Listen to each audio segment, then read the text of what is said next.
Mantan pembalap MotoGP dengan 2 kali juara dunia, yaitu Casey Stoner, buka-bukaan bahwa belakangan ini dirinya didiagnosa mengalami kelelahan kronis hingga tak bisa mengendarai motor secara sungguh-sungguh. Stoner mengaku bahwa kondisi fisiknya cukup parah hingga tak bisa menikmati hobinya bermain go-kart dan panahan. Pria asal Australia ini mengaku sudah tak lagi bermain go-kart dan panahan selama setahun karena tak punya cukup energi. Belakangan ini, saya belum lagi melakukan hal-hal yang biasa saya nikmati. Rasanya agak frustasi. Dengan kelelahan kronis, saya tak bisa tetap bugar dan sehat. Tulang rusuk saya kerap bergeser, dan mereka terkoneksi dengan tulang belakang. Mereka keluar dari tempatnya dan membuat punggung saya sakit. Stoner juga mengaku tak bisa menjalani latihan fisik di gym karena punya masalah pada persendian. Kelelahan kronis juga membuat Stoner kesulitan berkendara di sirkuit. Sejak uji coba Sepang 2018, ia baru kembali berkendara di Willow Springs International Raceway, Amerika Serikat, mengendarai Yamaha YZF R1 bersama ex pembalap MotoGP lainnya, Ben Spies, pada Oktober lalu. Pembalap Petronas Yamaha SRT, Franco Morbidelli, mengaku terlecut untuk tampil lebih baik tahun depan setelah melihat gemilangnya penampilan sang tandem El Diablo Fabio Quartararo. Morbidelli kalah telak dari El Diablo yang meraih 7 kali podium dan 6 kali pole position. Hasil finish terbaik Morbidelli hanyalah posisi kelima. Meski begitu, Morbidelli mengakui dirinya mulai mengalami peningkatan di paruh kedua musim, di mana ia lebih konsisten bertarung di posisi 5 besar dan mulai mengurangi jumlah kecelakaan. Ini bisa jadi modal baik untuk memulai musim depan. Sejak Silverstone, kami memperebutkan posisi 5 besar di setiap pekan, kecuali Australia. Jadi, ini level yang baik. Saya puas atas jalannya musim ini, terutama paruh kedua. Mungkin saya terlalu banyak kecelakaan, tapi kadang ada kalanya pembalap mengalami musim seperti ini. Di lain sisi, juara dunia Moto2 2017 ini mengaku sempat sulit menerima kenyataan bahwa tandemnya yang masih berstatus debutan justru tampil jauh lebih baik. Meski begitu, pembalap Italia berdarah Brazil ini tetap angkat topi atas kehebatan El Diablo. Ia pun bertekad tetap menjadikan El Diablo sebagai patokan penampilannya musim depan dan akan bekerja ekstra keras demi naik podium. Fabio layak mendapatkan apa yang sudah ia raih tahun ini. Ia adalah referensi kami, dan saya akan mencoba bekerja sangat keras demi mempersiapkan musim depan dan siap bertarung. Tak hanya dengan Fabio, tapi juga pembalap lainnya. Pembalap tim Repsol Honda Marc Marquez memberikan prediksi soal persaingan di kejuaraan dunia balap MotoGP 2020. Marquez merasa sangat yakin bahwa MotoGP 2020 bakal berlangsung lebih ketat dibandingkan tahun ini. Sebagaimana diketahui, Marquez sendiri memang berhasil menjalani kampanyenya di MotoGP musim lalu dengan penampilan nyaris sempurna. Bagaimana tidak, dari 19 balapan, Marquez hanya sekali gagal finish sedangkan 18 balapan lainnya mampu diselesaikannya. Bahkan, dari 18 balapan itu, Marquez hampir tidak pernah absen menyudahi balapan dengan meraih podium.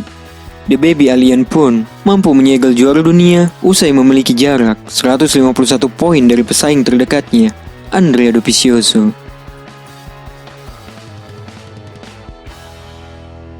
Melihat apa yang dilakukan Marquez di kejuaraan dunia tahun ini, wajar jika namanya kembali disebut-sebut sebagai kandidat terkuat kampion MotoGP 2020. Bahkan, tidak sedikit yang memprediksikan bahwa Marquez bakal kembali melanjutkan dominasinya di MotoGP musim depan.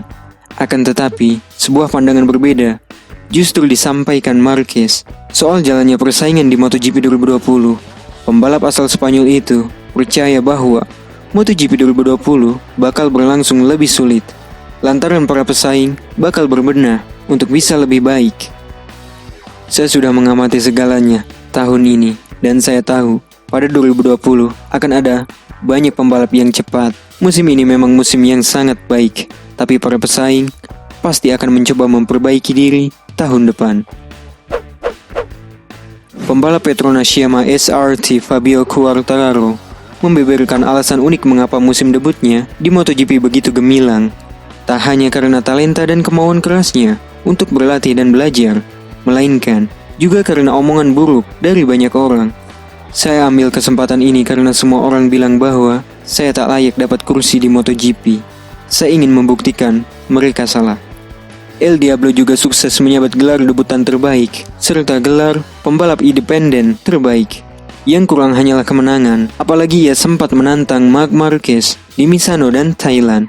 Meski begitu, El Diablo tak terlalu mempermasalahkannya. El Diablo pun berterima kasih kepada SRT dan Petronas yang rela berjudi dan menggaitnya di MotoGP. Ia pun lega bisa membayar kepercayaan mereka dengan hasil yang baik. Atas alasan ini pula, ia ingin tampil lebih gemilang lagi musim depan. Saya bekerja keras sepanjang musim dingin selama uji coba dan kami meraih 7 podium. Banyak pole, jadi saya rasa saya layak ada di sini. Terima kasih kepada tim yang telah menaruh percaya pada saya dan bersama-sama kami bekerja dengan sangat baik tahun ini.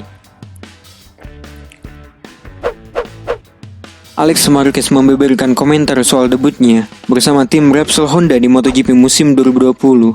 Alex menegaskan bahwa dirinya sudah mempersiapkan diri sebaik mungkin untuk bisa menyaingi sang kakak, yakni Marc Marquez di MotoGP 2020. Sebagaimana diketahui, manajemen tim Honda memang sempat disibukkan untuk bisa mencari pembalap anyar untuk tampil di musim MotoGP 2020. Hal itu terjadi setelah Jorge Lorenzo secara mengejutkan memilih untuk pensiun dari dunia balap MotoGP musim 2019. Keputusan manajemen tim Honda menggait Alex memang memunculkan kontroversi. Terlebih, dengan serangkaian hasil minor yang ditunjukkan Alex ketika menjalani sesi pramusim MotoGP 2020 yang dilangsungkan di Valencia dan Jerez.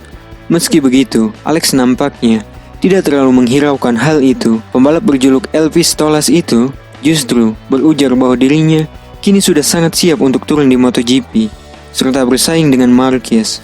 Walaupun Alex juga menyadari ada beberapa hal yang pada dirinya yang harus ditingkatkan lagi. Marc dan saya punya target berbeda.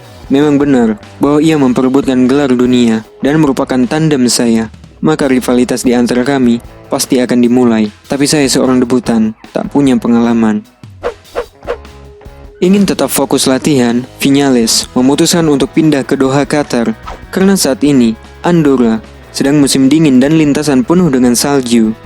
Ia akan berlatih dengan Asfira Academy, yakni sebuah akademi balap di Qatar yang memiliki fasilitas dan teknologi yang cukup lengkap. Saya memang cari kesempatan untuk berkendara pada musim dingin, karena di Eropa kami biasanya latihan di arena indoor. Jadi saya putuskan untuk pindah ke Doha saat Andorra ditutupi salju.